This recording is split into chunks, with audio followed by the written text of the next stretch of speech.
Hello, I am Elizabeth Geno, and this is my midterm project presentation for History 202, and my presentation today is on the music of the 1920s and the music industry during the 1920s. The music of the 1920s was a very experimental and innovative time. The history of 1920s music is noted for its realization that record, sheet music, and piano roll sales could all be tied together. The Jazz Age, which is known to be from the 1920s to the 1930s, was the beginning of jazz European music, as there was the accumulation of two styles, the swing style and the European style. The 1920s were referred to as the era of Prohibition, as the members of the elite society believed jazz to be dirty music. Later on, developments made in jazz music led to its reputation. When the greatest crisis was faced by the world in the form of the Great Depression of 1929, phonograph and sheet music sales faced sudden decline, and the radio retained center stage in the music industry. A number of record companies were affected due to the rapid change and went bankrupt. Radio became the most common and inexpensive medium of entertainment. In striving to analyze and to understand the concepts of jazz music, white critics often hid behind black stereotypes in order to explain the increased fascination the world had with jazz. Some wrote that jazz plagiarized and then mutilated the works of classical white composers.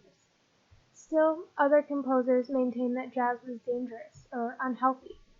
In an attempt to understand jazz, many publications resorted to asking professionals why Europeans liked jazz.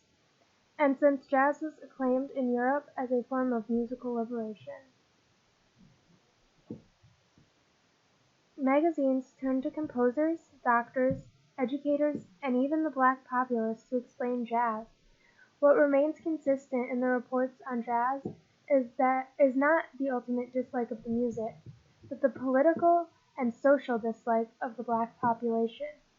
The articles on jazz that appeared in mainstream magazines during this time reveal the racial prejudice that white jazz critics had against African Americans. Jazz originated in New Orleans around 1895.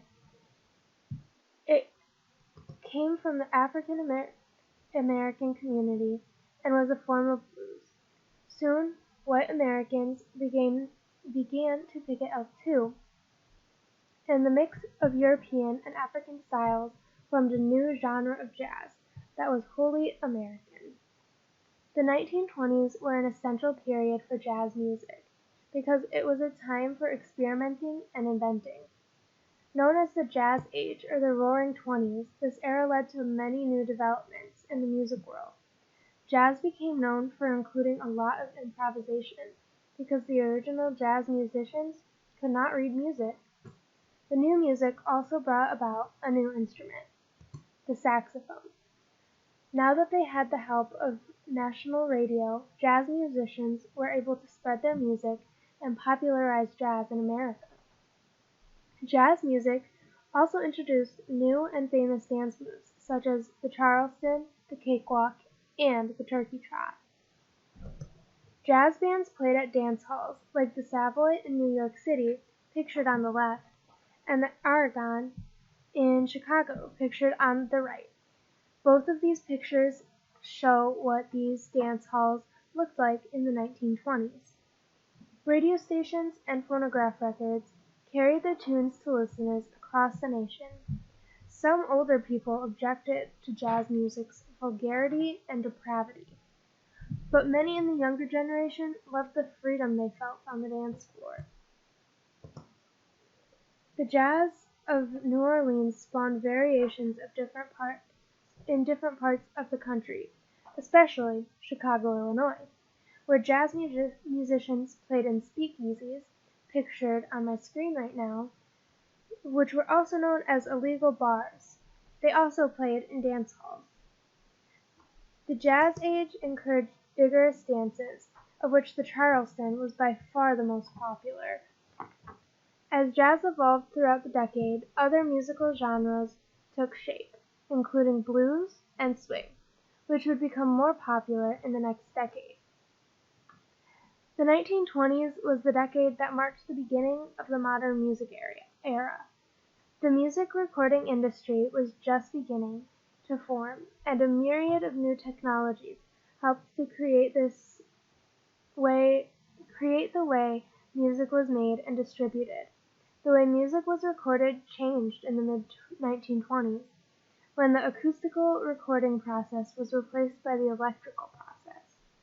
This change made the way that recordings were made sound much better and more natural, helping to expand the popularity of recorded music. As the recording process improved, a number of independent record labels also began to appear during the 1920s. These record labels helped to expand the modern music industry because they took risks and were more adventurous with their song and artist choices. My next slide is my works cited. My first cite gave me the information in the beginning of my presentation where I talked about how the 1920s was an experimental and innovative time. It gave me the information about the jazz age and jazz European music. It also gave me the information about the Great Depression and the changes that happened in America during that time. My next cite was talking about white critics and how they hid behind black stereotypes, and it gave me the information about why they did not like jazz music and that it was more because of social dislike of the black population than ultimate dislike of the music. My third cite gave me the information about where jazz originated and when, and how it came over to be European and the mix of the European and African styles. It also gave me the information about the new instrument of the saxophone and some of the dances that were introduced. My next cite gave me the information about the dance halls such as the Savoy in New York City or the Argonne in Chicago, and it gave me the reasons that older people objected to jazz music, but it also told me that the younger generation loved the freedom that jazz gave them. My last cite talked about the different speakeasies and dance halls, and also talked more about the dances that were popular, and also talked about the music industry and how it changed in the 1920s. Thank you for listening to my presentation on the music in the 1920s. I hope you enjoyed it, and I hope it was informational and educational.